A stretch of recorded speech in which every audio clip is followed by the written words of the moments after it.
Welcome, viewers.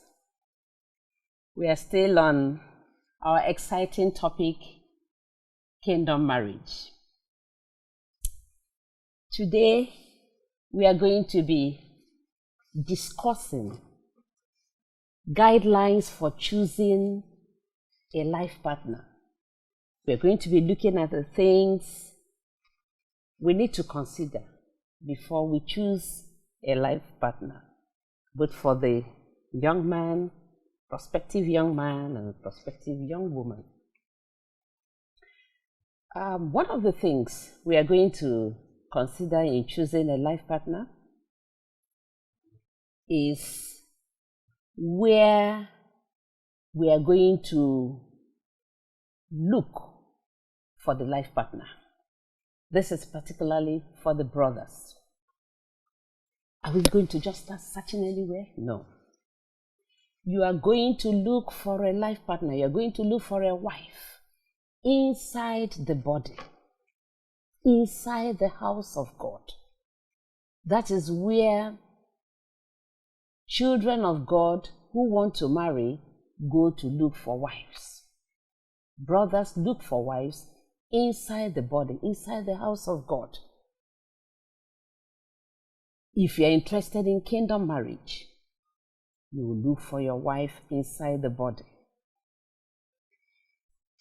We take a cue from what happened in the Bible in Genesis chapter 24, verses 2 to 6. And I'm going to read it. It's the case of Abraham. When Abraham wanted to get a wife for his son. He says, "So Abraham said to the oldest servant of his house, who ruled over all that he had, he said, 'Please put your hand under my thigh, and I will make you swear by the Lord, the God of heaven and the God of earth, that you will not take a wife for my son from the daughters of the Canaanites.'" You see, Abraham did not want them to take a wife for his son where he was living, dwelling among the Canaanites, among whom I dwell. "But you shall go to my country and to my family and take a wife for my son Isaac." You see, he was getting old. So he felt, well, in case anything happens to him, he's not alive. He took the oldest servant. He said, "Come and swear." It's a serious thing. "Put your hand inside my thigh and swear that in case I don't make it, you wouldn't go and pick a wife for my son among the Canaanites who don't understand the commandments of God. The Canaanites who have patterned their lives according to their traditions, according to what obtains at that point in time in their society. They have not lived their lives according to the commandment of the Lord. He said, "Please don't pick a wife. I'm a man of vision. I'm a man that has an appointment with the Lord. I have cut a covenant with the Lord. The Lord said he's going to bless me and that he's going to bless my children. But I must obey him. And the sign of the circumcision, the sealing of that circumcision, is a sign of, the sealing of that covenant is the sign of circumcision."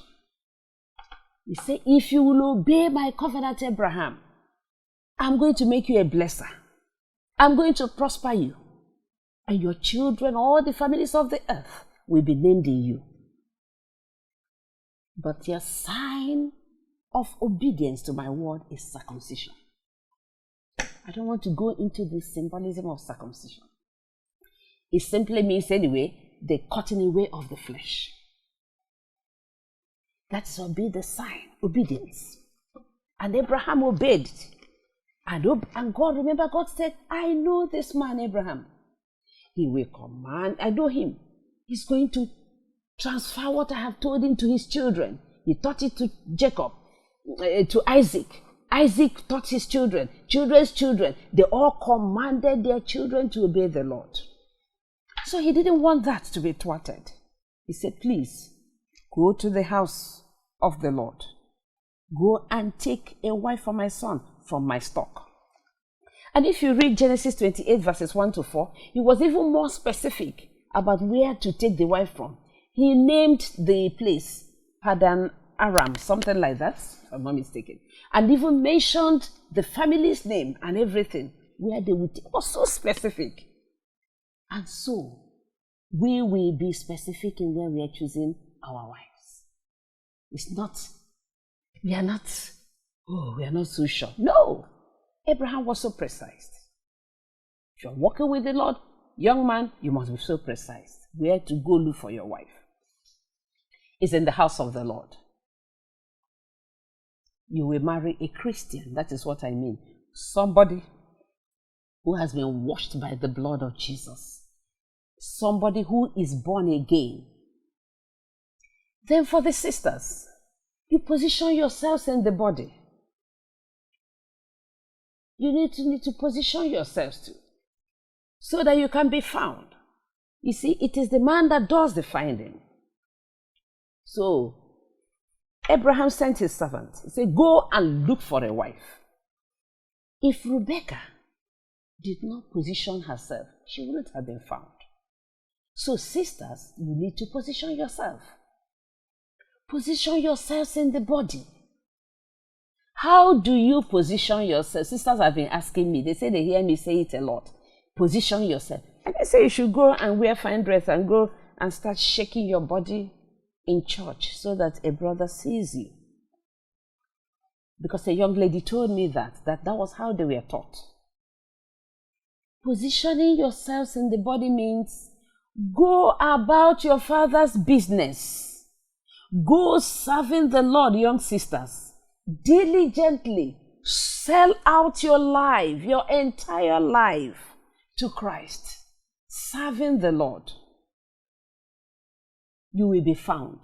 Is a guarantee, I am telling you, because I have passed through it. So I know what I'm saying. It is a guarantee, it's a done deal. You can take it to the bank. You will be found. Why? Because that was how the servant found Rebekah for Isaac. Now, stay with me.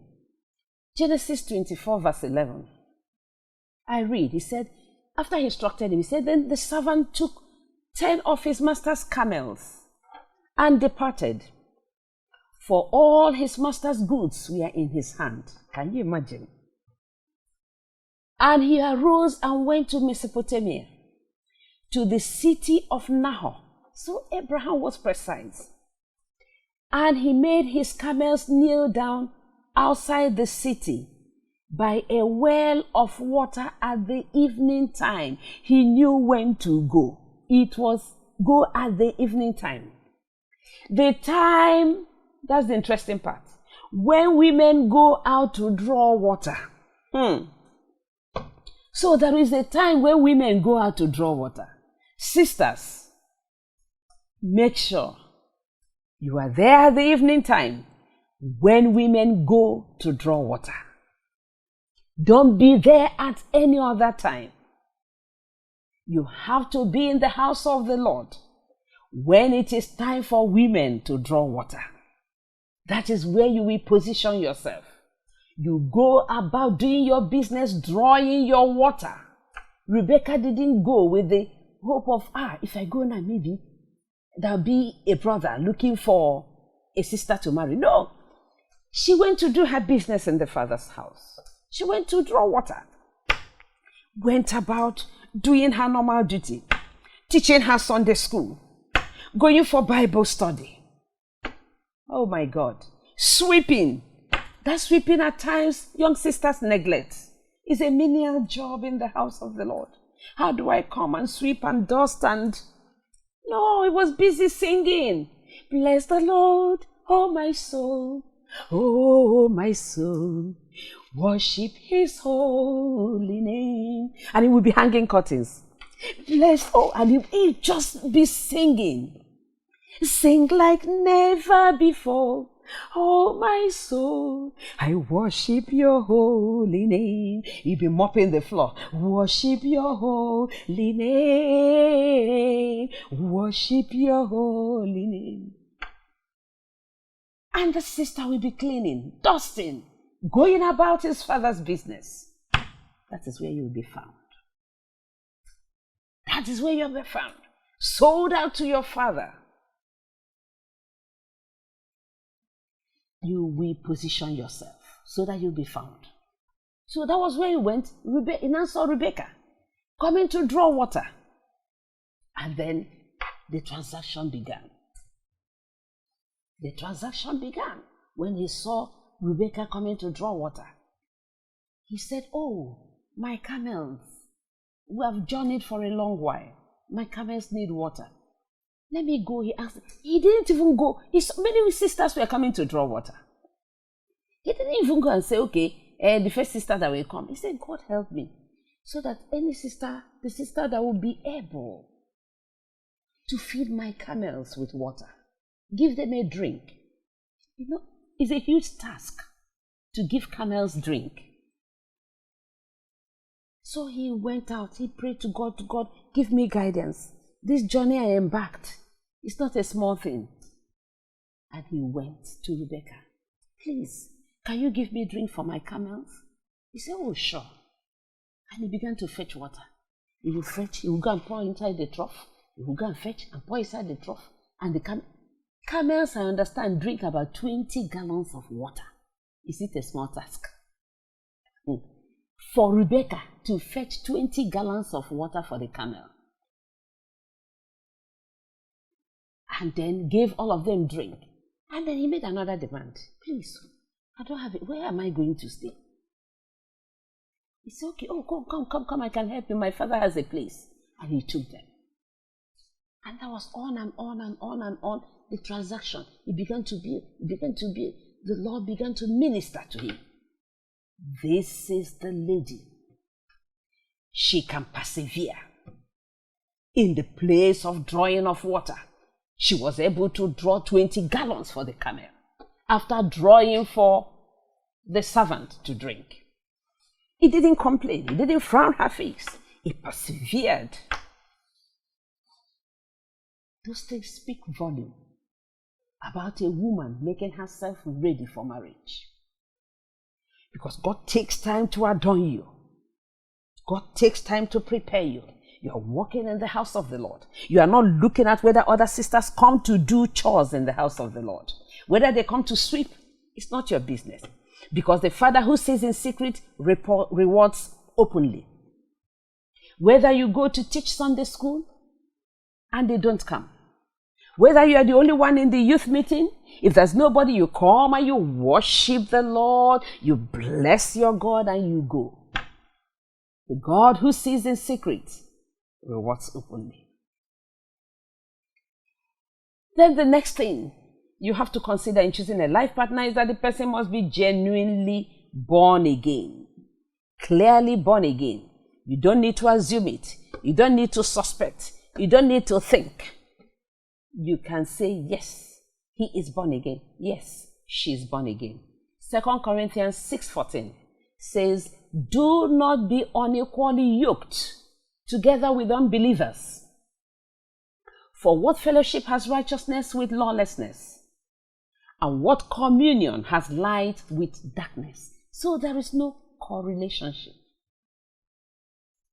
Whether linear or causal or whatever kind of relationship, there is no kind of relationship. Light and darkness do not go together. Wherever there is darkness, light comes, darkness vanishes. So there's no need thinking you can go on. That was why Abraham said, don't marry from the Canaanites. Go to my place and get a wife for my son. Another thing we need to consider when you are getting married is that the person you are marrying, you must be compatible with the person. compatibility is very important, because you cannot just get somebody you don't flow together with and you marry. No. You can't put a square peg in a round hole. No. And compatibility has to be in different aspects. One is that you must be spiritually compatible. That is number one. Spiritual compatibility is number one. According to Amos 3:3, he said, can two walk together unless they be agreed? The answer is no. So by spiritual compatibility, I mean that the person you are marrying must be seeing what you are seeing. He will have the same vision, spiritual vision with you. He will believe the same things with you. Even if he doesn't see what you are seeing now, he has the potentials and the tendency and the hunger in his spirit to see what you are seeing when you begin to tell him the things you are seeing. If the things you are seeing are things he has not yet seen, but because there is a hunger in her spirit, if he's a woman, and you begin to share those things, you know what will happen? Her spirit will begin to burn within her. Remember Jesus and those two people on the way to Emmaus. When Jesus began to share, he said, did not our heart burn within us? If your heart begins to burn within you and you begin to respond, then there is a compatibility. The same thing vice versa. If a man, for instance, is not seeing all that a woman is seeing, and the woman begins to share the things he's seeing in God, the things that God is speaking to her, and a man who is godly and fears the Lord, if he begins to hear what he has not heard before, his heart within him will begin to burn. He will not begin to wallow in his male ego and say, how can I be said that it is my wife that is foolish pride. But if you begin to hear some things, your heart will begin to burn and you begin to respond. You have the potential. You say these things, share with me again. I want to know. That means there's spiritual compatibility. Because you can hear something, an older person can hear something from a child. I mean physically now, somebody you are older than, you can hear something from that person. A spiritual thing, you open up and you receive it. Because you look at the spirit and not the age of the person speaking. So spiritual compatibility is very important in marriage. And part of the spiritual compatibility is godly character. The person you are marrying, either the man or the woman, must be somebody. Look for eternal qualities, please. You know, young people these days, you look for external things. The lady will have smooth legs. The lady will have flat tummy. If that is the case, some of us wouldn't have been staying in our husband's homes now after marrying, because our tummies are slightly bigger than it was. It has lost that beautiful figure 8. So you would have gone. So, let's look at eternal qualities and the fruits of the Spirit. Fear of God. The person is humble. The person is respectful. The person loves God, has a deep love for God. And so many things. The person is kind. Look at for those virtues. They are godly characters. And then another thing is social compatibility. You see, God does not carry somebody and force on you. You must marry this person. Thus says the Lord. You must. No. That's not how God does. God cannot. The person you will marry is somebody you can flow. You can interact with. You can communicate with. You know, you can flow with the person in discussions. In fact, you will enjoy discussing. Whenever you're discussing with the person, you enjoy it. You are at home. You share jokes with the person. And then you notice that you think alike with the person. So those things are very important. So we must be socially compatible as well as spiritually compatible when we are talking about getting married. Now, having said all this, how then do you propose to a lady? This is for the young men. Remember, it is you, the young man, that is doing the finding. It's not a woman. It's not a woman's place to propose marriage. In fact, I advise young men, if a woman comes and says, please, brother, can you marry me? My dear brother, just tell this, quietly excuse yourself from the sister and run for your life. The way Joseph flee from Potiphar. So you have to be very careful. It's never a woman, it's not biblical. It's not biblical.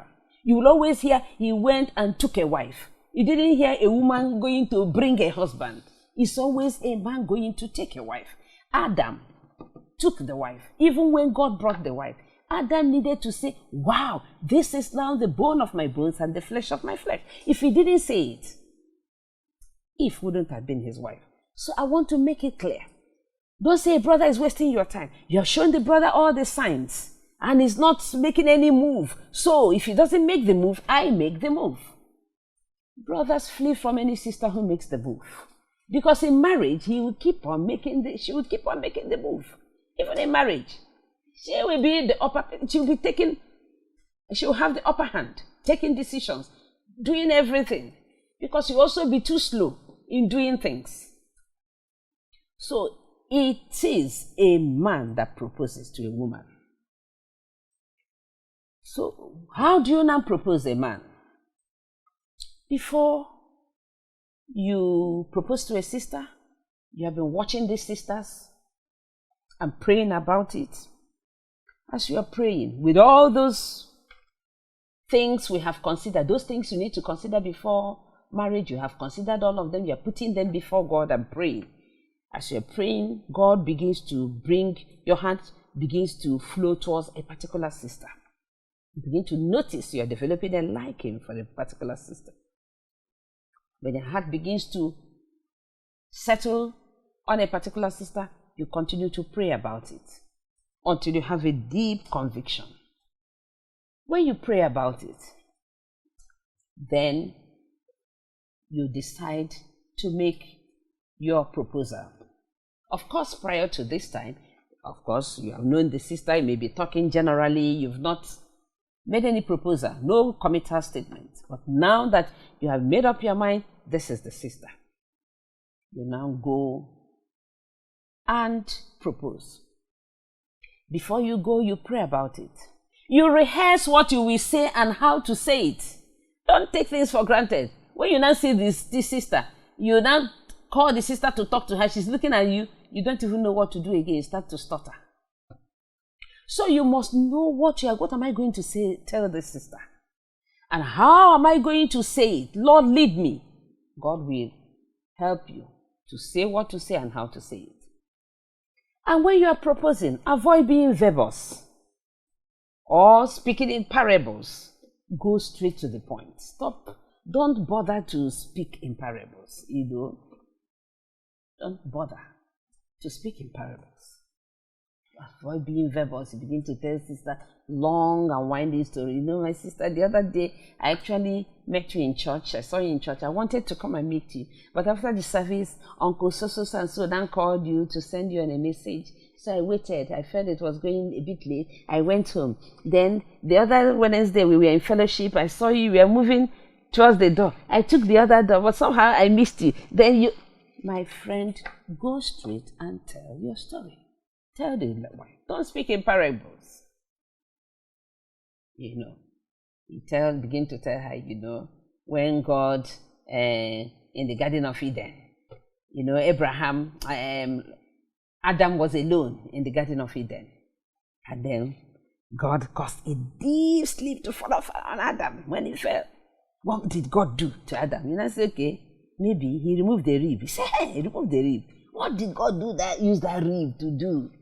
Easy to fashion a, as he fashioned that woman, what happened? My friend, just go straight to the point and say what you want to say. Propose to the woman, tell the woman that you want to marry her. Propose, make your statement, and tell her the reasons, give her the reason you want to. You have intelligent women. When they are listening to a man and the man says he wants to marry, say, you start scratching your head. Because I love you, say I want to marry. I won't take you serious. Because there are so many people you can love. That's not the reason why you want to marry me. I won't listen to you. The woman will want to hear your convictions. The woman will want to hear your purpose in God. Some of us listen to hear those things before we took a decision. I remember in those days, somebody who came to marry me said that he said the first sister to pass through this door, and I happened to be the first sister who passed through the door. I was listening to the man, but young man, I almost felt like saying, brother, can you just please leave my room? But out of courtesy, I just sat down there. Eventually he said, I was not even hearing any other thing. I was just waiting for him to finish, to look for a good excuse. And by the time he finished, I told him, oh, sorry, my dear brother. And actually, I have lectures. I need to go. Okay, sister. Thank you. He went. I didn't find it funny. Can you come and see me waiting for the first sister to pass? You can't be throwing a fleece now. So choose a conducive environment to avoid distraction. It's a serious business. Not after fellowship, everybody is greeting you, call the sister to one corner. You want to do it fast. Want it fast. You begin to, propose. You see, I want to marry you. No. In a conducive environment, you can take her to a restaurant, sit in one corner, get her a bottle of soft drink, and you buy your own bottle of soft drink, and then you sit down. After you've taken the drink, or while you're sipping, you now begin to unburden your heart. Don't make the proposal too dramatic, complex, and public. This is what I see now because young people want to imitate what the world is doing. So they make it so dramatic. You want to propose to a lady as you are taking her to the place. She enters the first room. Oh, blue light. You switch on the light, blue light. You then lead her into another room. You turn the light, green light. Another one, you see a brown light. Then finally, you now enter one corner, come out through another complex door before winding, and then, oh, white light. My friend, please don't do that, young man. That's not for godly men. And don't make it very complex. Don't make it very complex. And don't make it public. It aches my heart when I see young people who are proposing to their wives. I mean Christians, young men who are Christians, young women who are Christians. I see it on Facebook. I see it on internet. How the whole world will see how you propose to this woman. Please don't do it. I'm not saying if you want to propose in a special way. You can, and even if you want to invite your friends, maybe just invite a few of your friends. You go and do your thing in your own special way, quiet. It's not to tell the whole world. Internet is a global village. The whole world is seeing how you propose to your wife. I don't think it's proper. It's not. Doesn't it defy the spirit? Marriage proposal to a lady is a sober moment for both of you. So it requires deep prayers and deep reflection.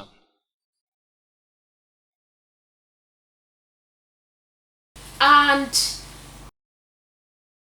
a brother who has been, greeting a sister, talking to a sister, getting closer to a sister, and you don't want to marry that sister. This brother, you must propose to the sister. And you have to give the sister, you need to give the sister time to give you an answer. It should not be assumed by both parties. Particularly sisters do assume a lot. Because a brother has been greeting you every day after fellowship. Or maybe gives you a ride, or maybe chats you up, and you now assume that you people are engaged. So tomorrow, if you hear that that brother is seeing another sister or has proposed to another sister, you go and start having heartbreak and start crying that we were cutting. Did he propose to you? The same thing to a brother. You've been chatting up a sister, they are laughing and talking. You now assume that the sister is engaged to you. Did you propose for marriage? If you didn't propose for marriage, it's not engaged to you. So you need to properly ask her hand in marriage. And she needs to. So many times when I counsel young people, I will ask, did you propose to this young lady? Say, I can't really remember. I say, my dear, go back.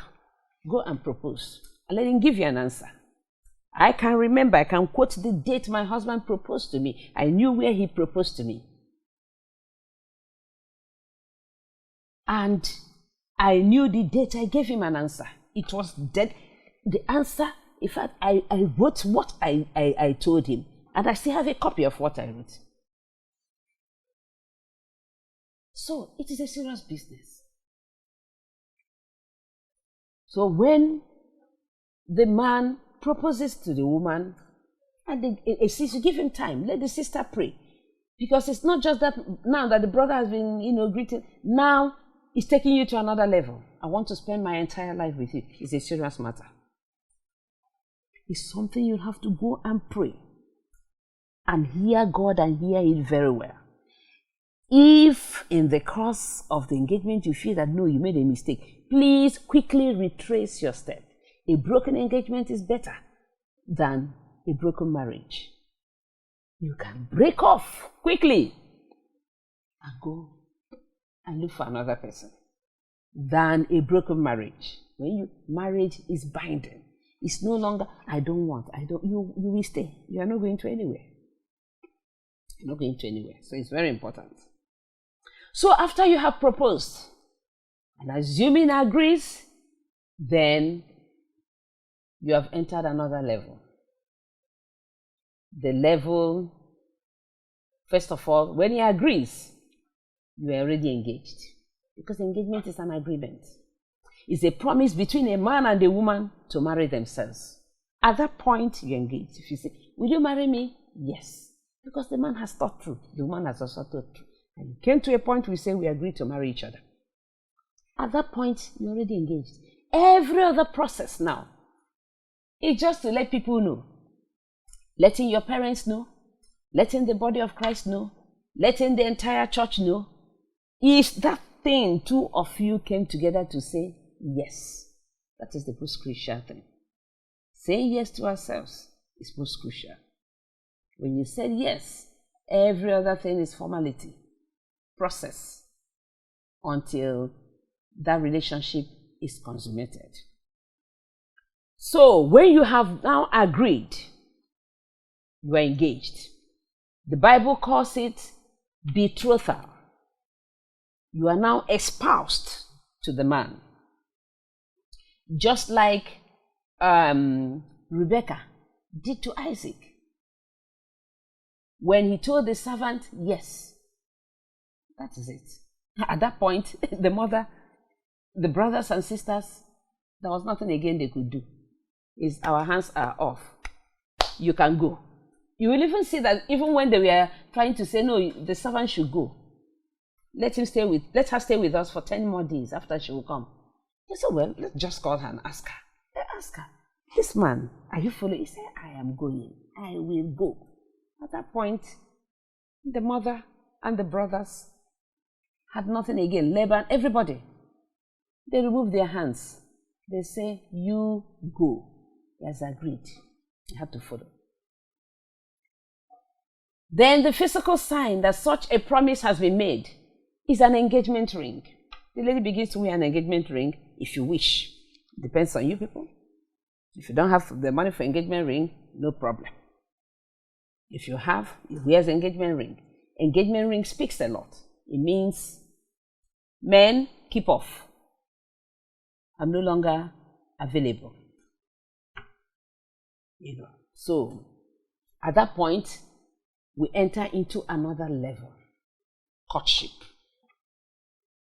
In our next episode, we are going to be looking at how courtship is carried on during an engagement period. Courtship is a very serious time. If courtship is well courted, if it is well carried out, half of your problems or 1/4 of your problems in marriage is solved. But if you don't do your homework well during courtship, you will have huge problems. In our next episode, we are going to be looking at courtship. It is my prayer that those of you young men and young women out there looking for a husband, looking for a wife, it is time for you again to go back to the Lord and begin to look up to the Lord. Sisters, position yourself. Brothers, position yourself. Know where to look for a wife. It is not in the internet. It's not in the clubhouse. It is in the house of the Lord. If you want a kingdom marriage, God bless you as you continue to listen. Thank you very much.